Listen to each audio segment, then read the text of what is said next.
हमें लगता था कि हमारे पापा तो सिर्फ हमें डांटते हैं, लेकिन हम ये भूल ही गए कि खुशियां भी तो वही बांटते हैं। माँ किचन में जो खाना बनाती थी वो पापा ही तो कमाते थे।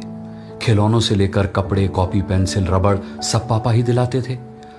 और गुस्से में ये सारी बातें जब वो हमें जताते थे तो हमें लगता था कि वो अपने पैसों की बहुत हाँकते हैं, लेकिन हम ये भूल ही गए कि खुशियां भी तो वही बांटते हैं। हमें लगता था कि हमारे पापा तो सिर्फ हमें डांटते हैं। जरा जरा सी बात पर पापा भले ही अकड़े रहते थे, लेकिन ये भी सच है हमारा हाथ भी पकड़े रहते थे।